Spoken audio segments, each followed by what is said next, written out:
The 2020 Telluride is big news for Kia. It's the brand's largest and most luxurious SUV to date. The Telluride looks large and in charge, but is it going to be a big success or a massive fail? We're driving the Telluride to Telluride, that's in Colorado, to find out. If you like this video and you want more, subscribe to our channel and make sure you visit Edmunds for all your car shopping needs. Ooh, and follow us on Facebook, Instagram, and Twitter. The Telluride is big and square, in a good way. Kia's designers describe it as boxy on purpose, saying that the sort of big square look gives you more room on the inside and a kind of purposeful stability on the outside.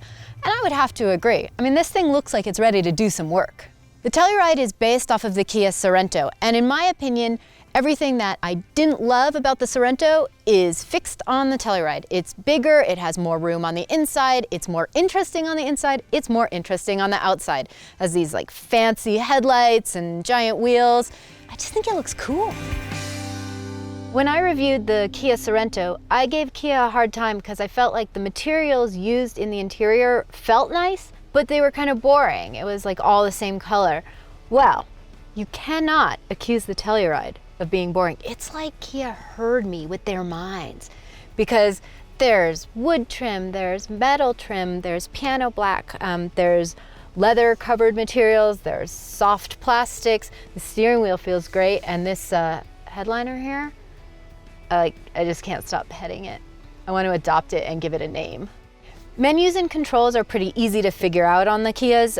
It's not like you have to go digging in this screen to get to like lane keep assist settings or something like that. Like you can just do it all from here, or even there's buttons right here on the left side. All of that is reachable, although I will complain once again as a short person that I have to stretch to reach the controls on the far sides, but you know, hey, that's my problem. Controls for the main stack are sort of divided up by theme. So you've got all of your climate controls running along the bottom here, including a heated steering wheel, very snazzy. And then you've got nav and stereo system and stuff here in silver. Kia uses this horizontally mounted 10-inch touchscreen for the infotainment system, and it's pretty cool, kind of unique.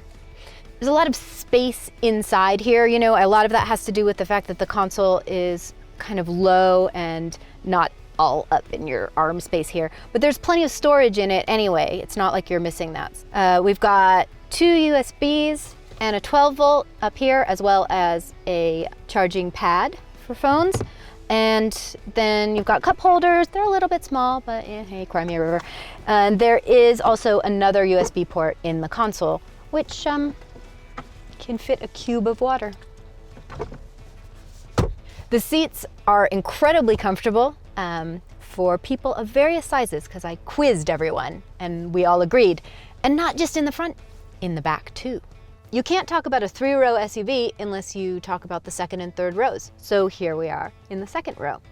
Lots of room, very comfortable captain's chairs. These are an option. If you need to carry more people, you could get the bench seat, and then it becomes an 8-passenger vehicle instead of a 7-passenger vehicle. But if you don't have 7 other friends, you're okay with just carrying 6 people, then you get the captain's chairs. You can get them heated and cooled. Either way, the folks in the back have lots of space. They have USB ports, they have a 12 volt, and they have an AC plug. Kia swears they tested these with child seats in them, and you can move them forward and get into the third row without taking the child seat out. Once again, I remind you, take the baby out before you do that. Let's see what the third row's like. Hey, third row passengers. You've got plenty of space back here. And lots of light too, especially if your parents sprung for the optional sunroof here that goes all the way back. But even if they were cheap and they didn't, you still have your own windows on either side, which is kind of a cool thing in a third row. You've also got USB ports and cup holders and vents. Also, ooh, I know I keep ragging on the Sorento, but I was annoyed at it because I got stuck in the third row when we were doing that video. Look what you can do here. Nobody has to let you out. You can do it all by yourself. While I'm sitting back here, let me tell you about one more safety feature that Kia has on the Telluride that really seems family specific.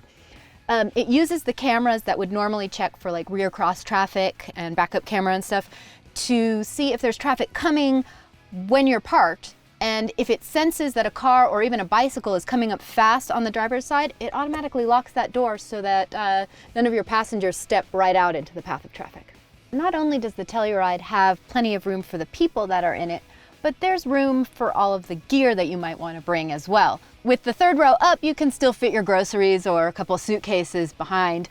And if you start putting things down, you've got 87 cubic feet. You can fit a lot in 87 cubic feet. You're sold, right? You're like rushing out to order one. Well, let me tell you what they cost. There are 4 different trim levels, and the base starts at about $31,000. If you get the top of the line, like we're in, that's the SX all-wheel drive, you're gonna spend about $46,000.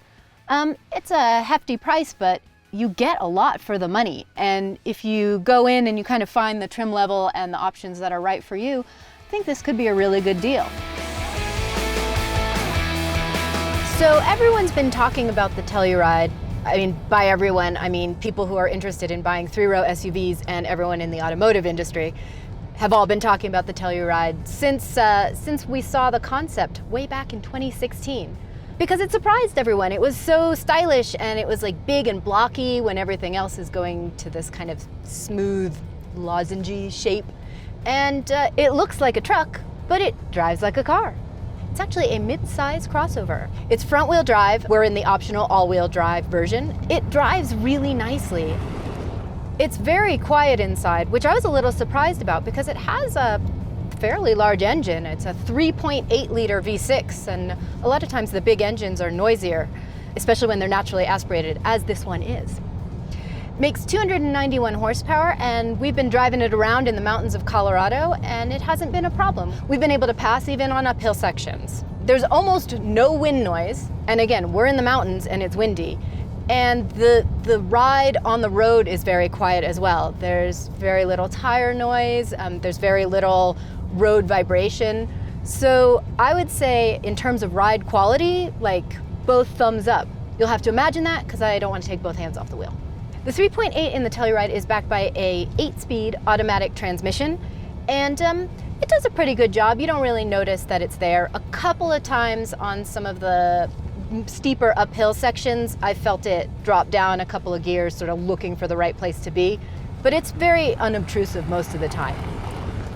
There are 5 different driving modes, sort of the normal stuff, a sportier one and an eco one and one for driving around in bad weather.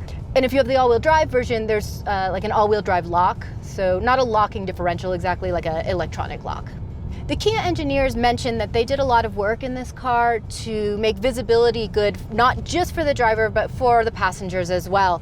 And I would say for the most part, they achieved that. The pillars up here are very thin, the pillars in the back are very thin, and if you're sitting in the third row, you have a full window. A lot of times in 3-row SUVs, the poor kids in the back are like basically looking at solid wall, and that is not the case in the Telluride.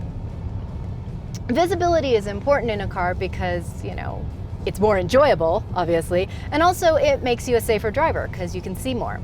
Safety is pretty important to Kia, and so they have a lot of safety things that are optional in some cars, standard in the Telluride. And that includes even some kind of high-techy stuff like adaptive cruise control.